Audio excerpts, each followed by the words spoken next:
그럼 발표 시작하겠습니다. 오늘 제가 갖고 온 논문은 Decision Batch, Decision Based Adversarial Batch Attack with Directional Gradient Estimation입니다. 발표는 논문과 똑같은 순서로 하겠고 내용이 조금 많습니다. 이 논문은 일단 아카이브에 올라가 있고 ICCV에 투고된 상태고요. 그 경희대 저자들이 작성했습니다. 일단은 Adversarial Attack이 뭔지 먼저 말씀을 드릴 텐데 요새 클래시피케이션이나 디텍션이나 세그멘테이션 같은 심지어 자율주행처럼 되게 위험한 일도 딥뉴럴넷에 의존을 하고 있습니다. 딥뉴럴넷에 의존을 하고 있는데 뉴럴넷은 이렇게 인풋이 레이어를 통과를 하면서 각 퍼셉트론들이 액티베이션 값을 갖게 되고 그 레이어를 통과해서 그 값이 변하면서 최종적인 스코어가 마지막 레이어에 나오게 됩니다. 그렇다는 건 다음 레이어 값이 이전 레이어 값에 종속된다는 얘기인데, 그럼 이미지를 살짝 바꿨을 때 그 레이어들의 값을 살짝씩 바꿀 수 있겠고, 그럼 최종적으로 마지막 스코어를 바꿀 수 있다는 말이 됩니다. 이렇게 바꿨을 때 모든 노이즈가 디시전을 바꿀 수 있는 것도 아니고, 이미지를 너무 왜곡해서 펄터베이션이 잘 보이는 것도 올바른 방향은 아니기 때문에 애드버서리얼 어택의 목적은 펄터베이션을 최소한의 크기로 유지하면서 디시전을 바꿀 수 있는 펄터베이션을 찾는 겁니다. 그리고 이런 펄터베이션들은 어떤 유지 케이스에선 굉장히 치명적일 수가 있는데, 예를 들어서 자율주행 같은 경우에 사람을 보행자를 파란불로 오해하거나 그러면 굉장히 큰일이 날 수도 있겠죠.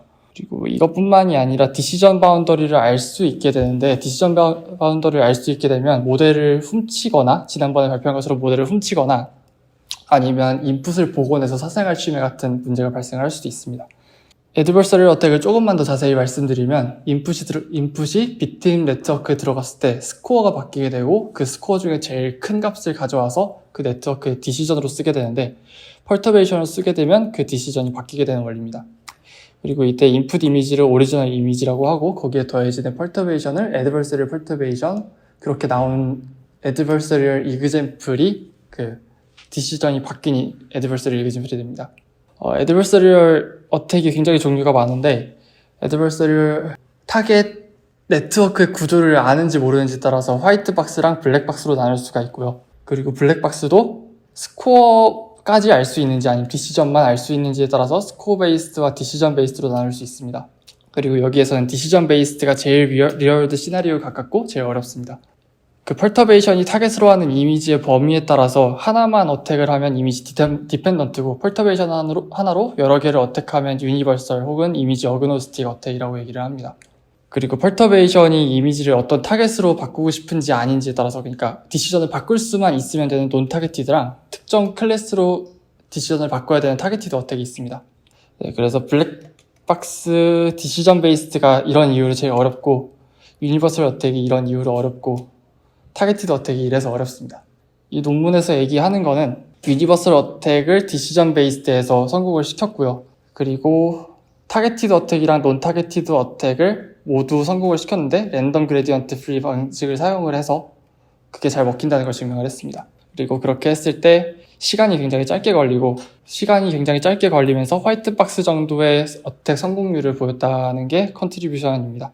릴레이티드 워크는 블랙박스 어택이랑 유니버설 어택이랑 랜덤 그레디언트 프리 옵티마이제이션 3개로 나눠서 말씀을 드릴 텐데, 일단 블랙박스 어택에는 심바라는 방법이 있었습니다. 얘는 스코어 베이스드 어택이고, 일단 펄터베이션을 하나를 랜덤으로 만들고 그 방향으로 가보고 반대 방향으로 한번 가봐서 그 중에 좋았던 방향으로 가는 방식입니다. UAP는 화이트 박스 어택인데, 유니버설 어택을 처음으로 제안을 했고, 이미지 전체에 대해서 하나씩 펄터베이션 하나를 이미지 하나씩 번갈아 가면서 업데이트해서 모든 이미지를 속일 수 있게 하는 방법입니다. 그리고 랜덤 그레디언트 옵티마이제이션은 이전에 다른 애드버서리얼 어택에서도 사용이 된 적이 있는데, 일단 한번 펄터베이션 방향으로 가보고 그게 좋았던 만큼만 반영하는 방법입니다. 그래서 제가 뭘 했는지, 어떤 방법을 사용을 했는지 말씀을 드리기 전에 이 태스크에 대해서 조금만 더 자세히 말씀을 드리면, 유니버설 어택은 이런 식으로 디시전을 바꾸기만 하면 되는 방법이고요. 거기에서 화이트박스랑 스코어 베이스가 되면 그 클래시파이어에서 나온 로짓을 알 수 있습니다. 근데 디시전 베이스드에서는 그 디시전만 알 수가 있고요. 이걸 그림으로 그리면 이렇게 되는데, 그 점수를 바이너리하게만 매기느냐 아니면 컨티뉴어스한 점수를 매기느냐에 따라서 난이도가 바뀝니다. 그래서 이 부분이 제일 큰 문제고요. 구조를 전체적으로 보면 이렇게 생겼습니다. 여기서 애드버스를 배치 어택, 애큐러시 로스 펑션, 그리고 랜덤 그레디언트 트리 이렇게 세 부분으로 나눠서 말씀을 드리겠습니다. 애드버스를 어택에서 그 배치가 아니라 디시전을 사용을 하면은 굉장히 러프한 방향으로만 업데이트할 수 있게 됩니다. 대신에 배치를 사용해서 여러 이미지에 대한 디시전이 좋았는지 나빴는지 평가를 할 수 있으면 좀 더 섬세하게 디시전을 평가할 수 있게 됩니다. 근데 이렇게 하게 되면 어떻게 디시전을 평가를 할 거고 펄터베이션을 또 어떻게 업데이트 할 건지라는 문제가 나오는데, 첫 번째 문제는 accuracy loss 펑션으로 해결했습니다. 디스트리뷰션 두 개를 비교하는 방법은 굉장히 많습니다. 크로스 엔트로피부터 해밍 디스턴스까지 굉장히 많은데, 여기에서는 해밍 디스턴스를 한번 자세히 보겠습니다. 해밍 디스턴스는 간단히 말해서 두 개의 바이너리 디스트리뷰션이 있을 때 같은 개수를 세는 거예요. 같은 개수를 세는 건데 이렇게 되겠죠. 대신에 클래시피케이션에서는 그 디시전이 나왔을 때 이게 같았는지 달랐는지만 보기 때문에 그라운드 트루스가 0인 부분은 굳이 볼 필요가 없습니다.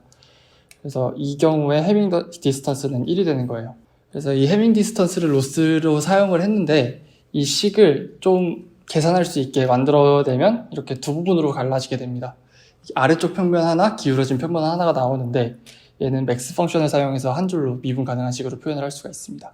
이걸 로스 펑션으로 사용을 하려면 이게 컨벡스하고 립시스 컨티뉴어스 하다는 걸 증명할 수 있어야 되는데, 일단 컨벡스 하다는 걸 증명하는 이유는 이게 글로벌 미니마가 있다는 걸 보장하기 위해서 필요합니다.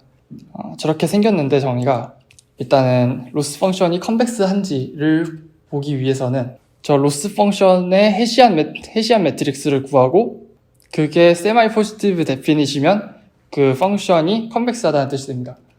여기서 세마이 포지티브 데피닛은 저 식을 만족하는 m을 얘기하는데, 어떤 함수 f가 있다고 했을 때 g를 저렇게 잡아주고 걔를 두 번 미분을 하게 되면 저런 식이 나옵니다. 저기 위에 있는 식이랑 똑같이 생겼고, f가 컨벡스 하다는 건 두 번 미분했을 때 0보다 크거나 같다는 거기 때문에 저 둘이 같은 얘기고, 그래서 이 로스 펑션이 컨벡스 하다는 게 증명이 됩니다. 그리고 립시스 컨티뉴어스라는 거는 두 점을 잡았을 때 그 기울기가 최대 얼마까지 튈 수 있느냐라는 얘기인데, 이거는 기울기가 너무 커지면 안 되기 때문에 스테이블한 그 수렴을 보장하기 위해서 증명해야 됩니다. 일단 이 로스 펑션이 원 립시스 컨티뉴어스 하다는 건 어느 두 점을 잡아도 기울기가 1보다 크지 않다는 소리예요. 얘도 증명이 굉장히 간단한데, 그 평면 두 개를 각각 미분했을 때 벡터가 저렇게 0이랑 1이 나오게 되고, 그 두 점을 잡았을 때 기울기는 아무리 커도 1밖에 안 되겠죠. 그래서 원 립시스 컨티뉴어스 합니다. 그리고 이 로스 펑션은 논 타겟티드 어택이랑 타겟티드 어택에서 둘 다 사용할 수 있는데, 대신에 타겟티드 어택에서는 달랐던 거의 개수를 세서 그걸 로스로 사용을 해야 하기 때문에 1에서 빼주면 됩니다. 최종적으로 모양은 이렇게 나오게 됩니다. 이게 기울어진 평면에 대해서만 업데이트를 하면 되기 때문에 저 밑에 있는 평면은 아예 신경을 쓰실 필요가 없습니다. 그래서 이렇게 생긴 걸로 펄터베이션을 업데이트를 해야 되는데, 아까 말씀드린 대로 일단 가보고 좋았던 만큼만 반영하는 방법입니다. 어떻게 생겼냐면은, 일단 펄터베이션을 0으로 초기화를 하고 랜덤 스텝을 하나 잡습니다. 그리고 그 방향으로 갔을 때 디시전 두 개를 가지고 와서 그게 좋았는지 나빴는지 미분이랑 똑같은 모양으로 계산을 해줍니다. 그리고 그렇게 했을 때 좋았으면 그 방향으로 가고, 안 좋았으면 그 방향이 네거티브가 되게 그 수식을 모델링을 합니다. 그리고 펄터베이션의 크기가 그 최대 제한을 넘지 않도록 클램핑을 해주는 방법을 사용을 했습니다. 여기까지가 메소드 설명이었고, 실험은 5가지 아키텍처랑 2가지 데이터셋을 사용했습니다. 그리고 이밸류에이션은 어택 성공률이랑 그 펄터베이션의 최대 크기를 제한을 하는 L2놈을 사용을 했고요. 그리고 업데이트 그 수렴 속도를 평가하기 위해서 업데이트 횟수랑 그 풀링 하는데, 트레이닝 하는데 걸리는 시간을 평가했습니다. 먼저 레즈넷 18이랑 VGG19랑 모바일랩 버전 2를 UAP, 심바, 그리고 우리가 제안하는 논문 3개로 평가를 했을 때 업데이트 횟수랑 업데이트에 걸리는 시간은 훨씬 낮은 대신에 성공률은 더 높거나 비슷한 수준을 달성했습니다. 그리고 오른쪽의 표는 소스 빅팀에서 학습한 펄터베이션을 타겟 빅팀에 적용을 했을 때 얼마나 어택 성공률이 나오는지를 평가를 한 건데 지날수록 잘 된 겁니다. 그래서 대부분의 경우에 트랜스퍼까지 잘 된 걸 확인할 수 있었습니다. 그래서 그렇게 만든 펄터베이션은 이렇게 생겼고 적용을 하면 사이퍼 같은 경우는 거의 안 보이고 엠미스트 같은 경우에는 숫자는 알아볼 수 있을 정도로 학습이 됩니다. 그리고 타겟티드 어택을 했을 때 이렇게 되는데 왼쪽에 숫자는 안 보시는 게 좋을 것 같고요. 오른쪽에 펄터베이션이 업데이트된 모양을 보시면 그 타겟 클래스에 맞는 모양으로 업데이트된 걸 확인하실 수 있습니다. 그리고 버짓을 제한을 했을 때 이 정도 추세로 그 펄터베이션이 풀링 레이시 바뀌는 걸 보실 수가 있습니다. 그리고 배치 사이즈도 바꿔가면서 실험을 해봤는데 업데이트 횟수가 갔을 때 배치 사이즈가 크고 그럴 때 어택 성공률이 높으면 배치가 클 때 그 업데이트 방향이 더 좋았다는 걸 얘기를 할 수가 있겠고 결과가 그렇게 나왔습니다. 마지막으로 로스 펑션을 바꿔가면서 실험을 해봤는데 스코어 베이스드에서는 크로스 엔트로피가 제일 잘 됐고 디시전 베이스드에서는 제한된 로스 펑션이 제일 잘 됐습니다.